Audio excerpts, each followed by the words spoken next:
In this week's episode, we're going to be talking about motivation. Before we get to that, Kyra, what's up with you? Well, my face is up, as you can see, literally raised. Other than that, I'm good. I'm working on a new painting and it's beautiful. I'm obsessed with it. I've always wanted to do one of those paintings where it's instead of like, so like you paint a human, but instead of painting like the color of the skin, you do it in like hues of like blue and red or like yellow and red, you know? So I'm doing it in yellow and red and I'm really excited. How are you? Awesome. Doing good. And yeah, always experimenting. And I got up early today and got several things done already. So I'm just gonna keep stacking the wins. So all right. So the reason I wanted to talk about motivation today was that it seems like there's an old way that I used to think about it, and then a newer way that I think about it. The older way is, I would guess, a more traditional or common way of thinking about motivation, which is kind of like, well, I hope I get motivated today, or, you know, I just hope that the lightning bolt kind of strikes me from the heavens, and then it's like, then I'll actually get something done today. And it's sort of this passive approach to motivation, you know? Mm-hmm. And I would say, if you ask me today how I view it, especially after the books I've been reading and after working in the field of psychology and everything, I kind of view motivation more as this like flow of energy, sort of like the faucet in your bathroom sink, that you could either have it in the off position where there's literally no water coming out and there's some sort of blockage psychologically going on, whether that's fear or whether that's some other emotion, or the faucet is in the on position and there's a flow of energy, psychic energy flowing through the faucet in the same way that it would flow through your being, your energy, you know, through your, I don't know if I would say your soul, but through your thing, right? And then there's a whole technicalities of it, of like, well, how do you get motivated, blah, blah, blah. I don't know. I know for you, for sure, I view you as a person who kind of is, has a lot of energy flowing through them. And I know you have this recent program where you offer to your clients these motivational, these motivational boosts. So I thought it would be a good topic to discuss today. I mean, do you have any initial thoughts on like maybe what are the most common misconceptions that people have about motivation? I think one of the, maybe not common misconceptions, but maybe one of the biggest, I guess misconceptions, misunderstandings about motivation is that it's motivation most of the time. I believe motivation is outer. So when you're motivated for something, it's because you're motivated for a physical something. You know, why are you motivated for money? Why? So you can, you know, drive on a yacht and buy yourself some kombuchas to put in your fridge, you know? Motivation, I think, is just, you understand what you want. Well, you define what you want. You understand why you want it, and you keep on working to get it. And when I say get it, I mean like physically, you know, because it's like, even if you're motivated to raise your confidence, you're motivated to raise your confidence so you can do something in the physical world. Motivation is all physical. Motivation is all feeling. It's on the outside. It's not the inner, in my perception. I gotcha. And so is there any difference between motivating yourself versus motivating other people? I think that there can be. I think that it's really important to understand what somebody wants in order to be able to motivate them. You know, I was talking to a friend the other day, and she was going to send her friend a little motivating text because her friend is moving, and her friend's got to do like Uber Eats like all the time just to make sure that they meet this mark, you know. But they've also got like some other underlining issues, and she was like, well, maybe I should send her a motivational text.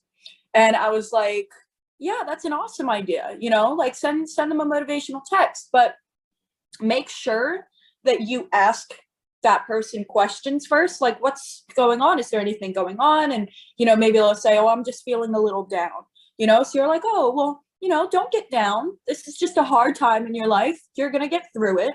You need to know what somebody's going through in order to motivate them correctly, in order to actually plant something in them and bring something out of them that is going to, you know, keep them pushing. And I think that that's the same with yourself. You know, it's like we can go ahead and repeat in our head every day, you know, everything is going to be okay, but maybe that's not the fucking issue.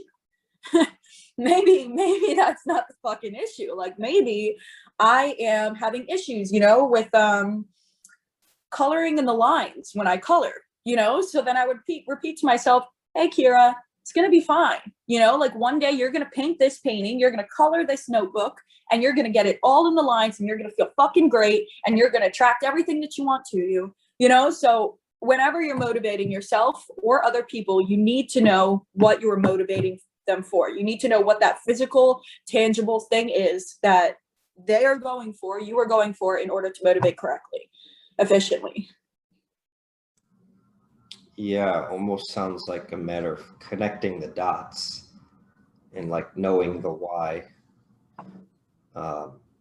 There's a famous book called Start With Why. I think it's by Simon Sinek. And I listened to it on Audible, and it really, I think it really produced some breakthroughs in my day-to-day work because I approached it from a different angle. But with motivation, do you think, well, I know you had some notes written down about the topic. Is there anything on the notes that you haven't talked about yet?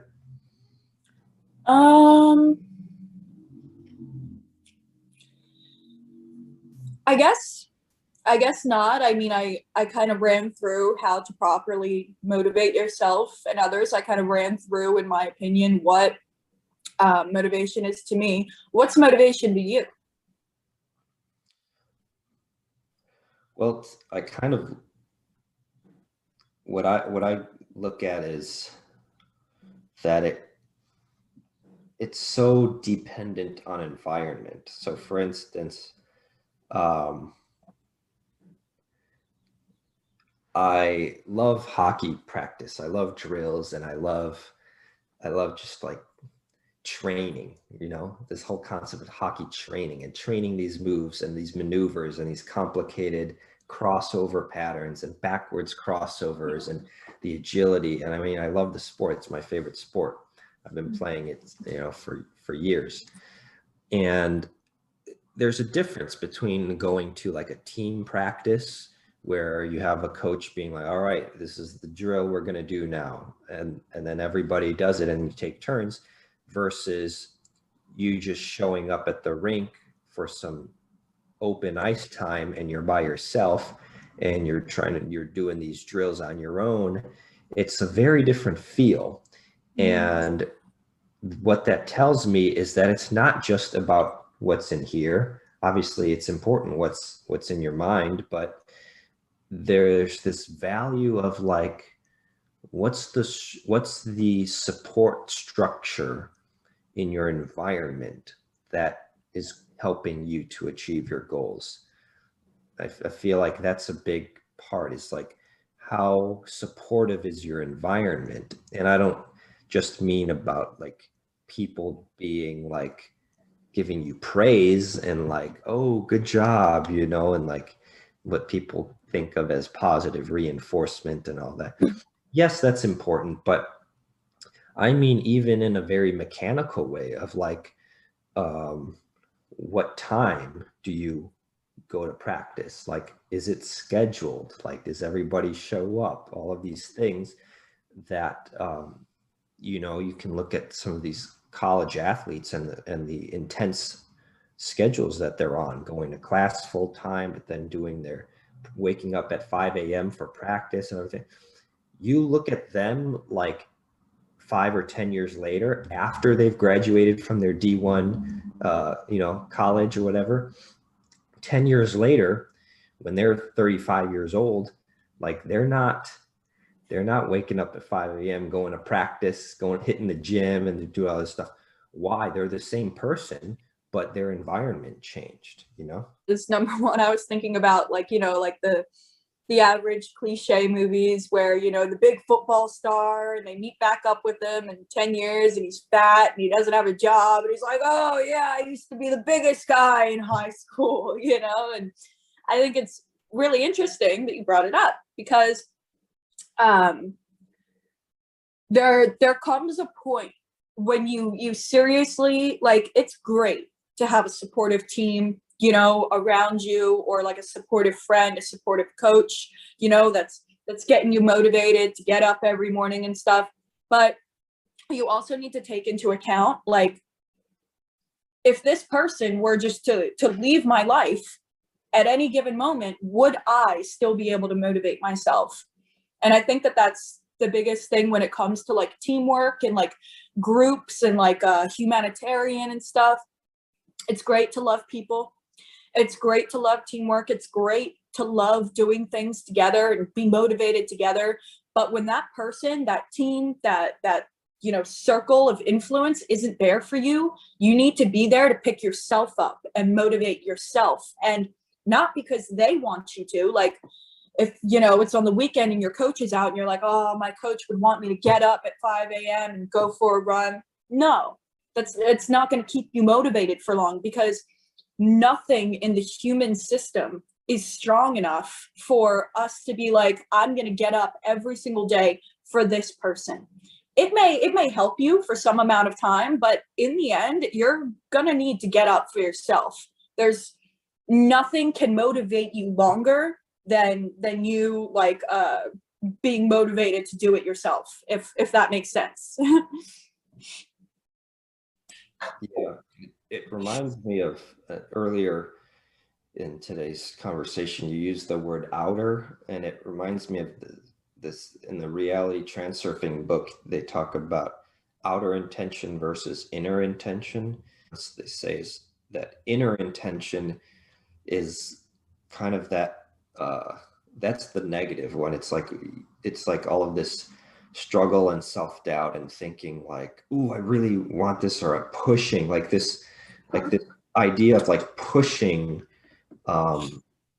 almost like you're kind of in your mind anticipating that it's going to be hard, versus outer intention about going to the mailbox and using that as the example of like pursuing your goals as if they're so easy, and that it just, so you're almost cutting out a lot of this internal struggle and internal mental drama, if you will. Yeah. And so the book advocates using your outer intention and just kind of like being like, okay, what is it? I want this. I want to move it here. Okay, I'm moving it here. Boom. And not without any of this, without entertaining all of that, you know, mental garbage, or baggage, I should say, you know. If you don't have the proper tools in your toolkit, then when you get all of those issues out on the table, it can be like overwhelming, and you can kind of identify with that. You can kind of plant yourself in that specific reality. And, you know, if you do have the proper tools, then, you know that it's only temporary, or issues are only temporary, and that, you know, it's time to motivate yourself to get out of them. And I mean, people, I feel like, may not know it, but, you know, we're motivated by things, you know, every day. Why else do we wake up? Why? Because we're motivated to have laughter and joy and connection and miracle. And, you know, why do you go to work? Why are you, you know, so poised at work? Why don't you say, You know, have a great fucking day to the customer. Why? Because you're motivated. You know, you want that check. You want to do good. You want to, you know, do that. Why do you wake up and exercise? Or why do you exercise? Why? Because you're motivated to have a sexy body, feel good, and attract, you know, people that look like you. You know, you're motivated by something every day. Why do you eat? Why? Because you're motivated to have a full stomach. Ain't nobody going, you know, scrawny up in this bitch. You know, we're motivated by something every day. Yeah. Every second. Yeah, I think, I don't know, it's uplifting to hear your speech about that, about motivation. And I wonder why that is. Maybe it almost feels as if you have an abundance mentality when it comes to motivation. And so many people, I think, have a scarcity mentality where it's like, oh, I lost the motivation. Where's the motivation? Where can I find it? And the little mini rant that you just had was like, it was like, there's motivation here, there's motivation here. You're like, it's like, there's so many reasons I can find to like get out and do things. I don't know if that's how you feel, but that was like just the thought that came to my mind. I love that. And, you know, I personally think it's true. My mentality since like a little girl has always been like, fuck it, you know, it'll get better. It's funny because my brother kind of has the same attitude too. Like if I come to my brother, you know, and I'm crying and something's wrong, he's like, listen, kid, it is what it is. You know, it'll get better. Just work through it. And I'm like, yeah, man, love that. So simple, you know, and it's so true because it's like, you know, so what if something bad happens? It fucking happens. Cry your eyes about it for a week or two or a month, you know, but get back into it. You know, you even have a motivation for crying. Why are you crying? Why? Because you want to get out this energy, whether you're consciously aware of it or not, you know? So thanks, Robert. Yeah.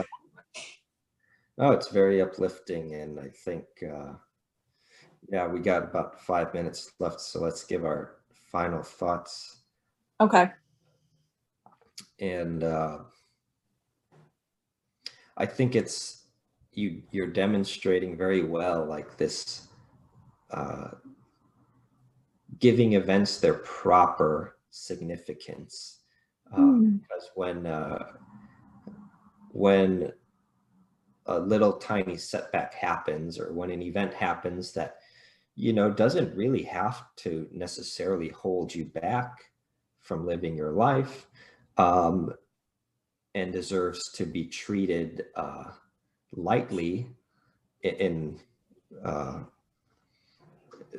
a certain degree, then we should treat it lightly, rather than treat it as heavier than it really deserves to be treated. But I think for a lot of people, I myself fall into this category sometimes, of treating things as like, you know, heavier than they really are. Of like, oh no, like this thing happened. It's like, oh, you know, I didn't want this to happen and blah, blah, blah. But it just, you know, that, to use another transurfing term, it just creates excess potential. And it's just sort of an investment in energy, of really just trying to pedal your bike while you're gripping onto the brakes. So yeah, great. I mean, I think there's a lot of value in the sort of the deeper layers of what you've shared today. Good. Thank you. And yeah, I guess my final thoughts would be, you know, just stay motivated. I